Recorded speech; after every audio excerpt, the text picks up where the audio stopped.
Bah putain, parce que ça fait partie du Inyan. Il faut juste faire plus attention, c'est tout. Parce que le Yom Chol, il y a des plus de clipotes. Donc il faut faire plus attention. Mais ça fait partie du Shmirat Habrit. Et ainsi de suite. Rabbeinu, il te donne. Donc c'est quoi en vérité toutes ces choses-là? En vérité, ça te donne que.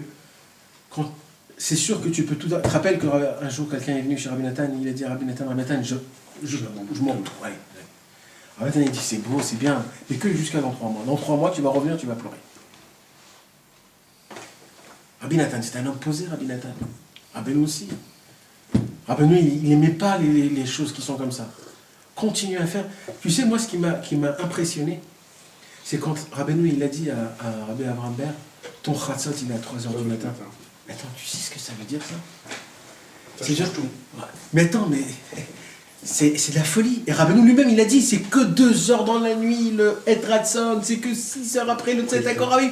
Il te disait, et à lui, il lui dit, ton Ratzot, il est à 3h du matin. Tu sais ce que ça veut dire?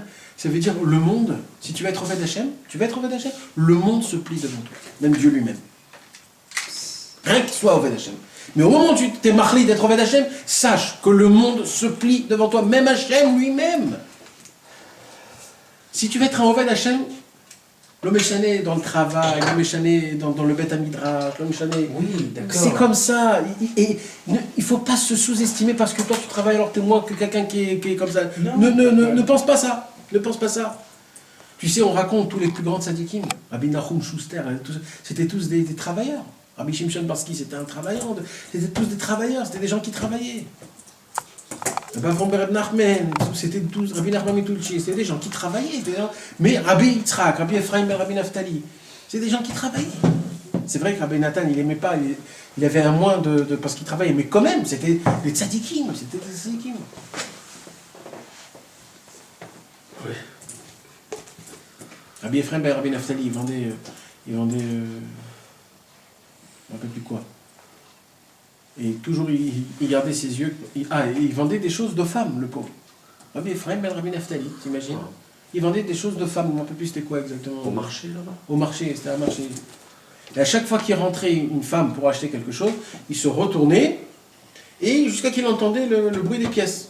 Elle prenait ce qu'elle voulait, il savait combien ça coûtait, il mettait les pièces, et il se retournait, il prenait les pièces. Et un jour, il se retourne, il voit quelqu'un qui rentre, il se retourne, et il attend. Il voit, il entend qu'il est encore là, etc. Et il attend. Jusqu'à qu'un jour, il y a un Breslev qui vient, et qu'est-ce qu'il voit dans le magasin? Un chat, Non, un aise. Il voit une brebis qui lui mange toute sa marchandise. Il croyait que c'était une femme, c'est pour ça qu'il s'est retourné, il attendait le pauvre. C'était une brebis, le mec, il lui bouffait toute sa marchandise, le mec. C'est ça les Breslev. C'est comme nous les Tunisiens, nos grands-pères, ils mettaient des sacs de riz, ils mettaient le prix, ils allaient, voilà, j'ai mon truc, j'ai mon travail. Rabbi Yochanan Sandler, tout ça. Il ne faut pas croire que parce que on travaille, on en est moins. C'est faux, on peut être Oved Hashem encore plus. C'est des corbanotes, Rabbeinu il rappelle, il parle de ça.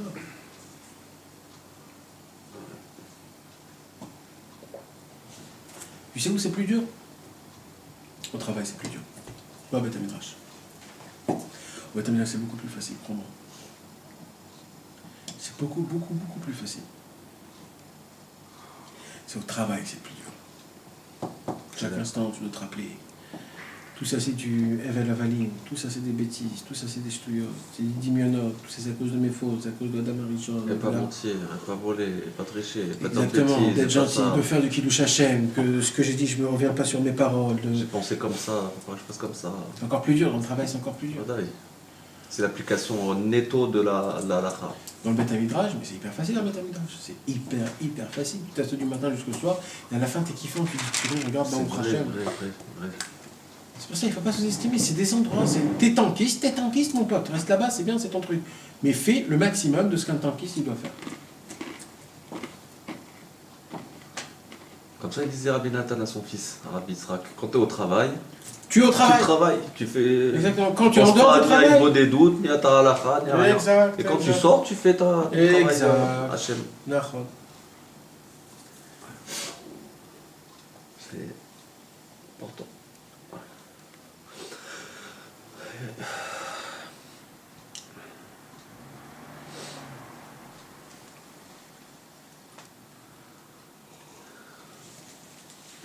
Le Magui de Douvna, un jour, il est rentré chez le Gaon de Vilna. Et le Gaon de Vilna, il a dit au Magui de Douvna, comme j'ai appris que tu es un Darshan, ouais. Comme je sais que tu es un Darshan, t'aurais arroti. Imagine-toi, le Magui de Douvna, il dit au Gaon de Vilna, non, le Gaon de Vilna, il dit au Magui de Douvna, t'aurais arroti, fais-moi des remontrances. Quelle remontrance tu peux faire au Gaon de Vilna? Le mec, plus que je ne sais pas quoi. Alors il lui a dit quelque chose. Il lui a dit Ma chorma, ta grandeur, ta Torah, etc.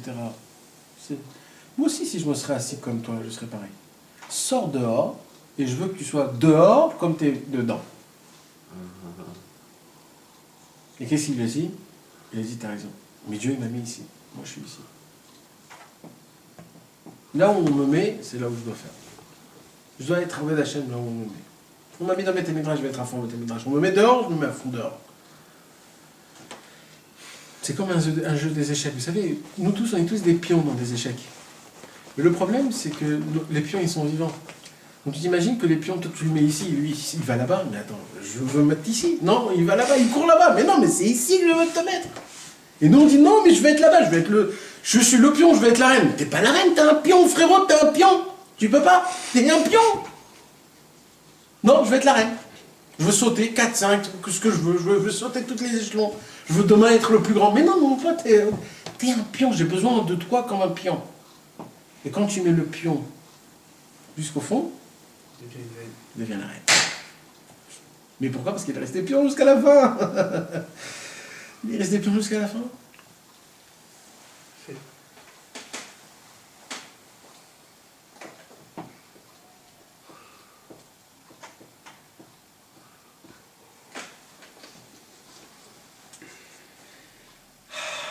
Qu'est-ce que tu as à nous dire, Yitzhak, à ce sujet-là? Je sais pas jouer aux échecs, moi j'ai rien compris. T'es le pion, il a sauté 4 trucs, j'ai dit, je serai là.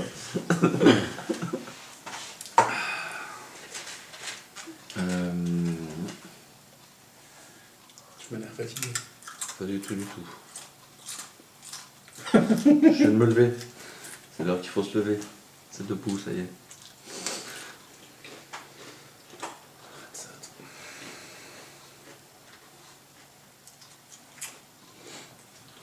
Faut être content qu'on a Rabbi Nachman pour Hachem.